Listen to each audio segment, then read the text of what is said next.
1991 жылы 1 желтоқсанда Қазақстан халқы түгел бір кісідей жұмылып Нұрсұлтан Назарбаевты президент етіп сайлады. Ал 16 желтоқсан күні президент Қазақстанда тәуелсіздік күнін жариялады. Қазынаның қалтасы тесіп, жұрт тамаққа жарымай, киетін киімге жарымай тұрған кез болатын. Сол кезде жүрегі дуалап, осы аты бар, заты жоқ Қазақстан сияқты республиканы басқарып, ары қарай осының тәуелсіздікке жеткізу бұл кез келген кісінің қолынан келмейтін еді. Бұл Нұрсұлтан Назарбаевтың қолынан келді. Бұл мереке жыл сайын өтіп келе жатыр. Құтты болсын деп айтамын. Дендерің сау болсын, отбасы аман болсын. Қазіргі келіп жатқан нәубет қиыншылықтар бәрі өтсін. Халқымыз деген мақсатына жетсін деп тілеймін Алладан. Елбасымыз да аман болсын. Әлі күнге дейін халқының еңбегін аянып жүрген жоқ. Біз енді жанында болдық қой, көрдік. Ең қиын кезде алды. Кейбір елдер аш-жалаңаш әлі күнге дейін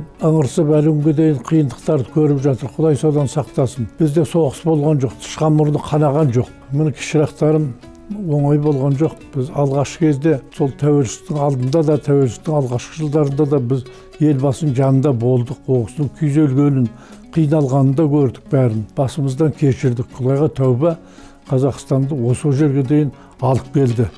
Әлі күнге дейін жәрдем беріп жатыр. Ел аман болсын, жұрт тыныш болсын, келе жатқан, өсіп келе жатқан ұрпақтың басына ауыртпалық түспесін. Әрбір семьяда өсіп келе жатқан жастар бар, сол жастардың бала-шағаның ата-аналары бейнетін көрмесін, қызығына тоймай жүрсін деп тілеймін.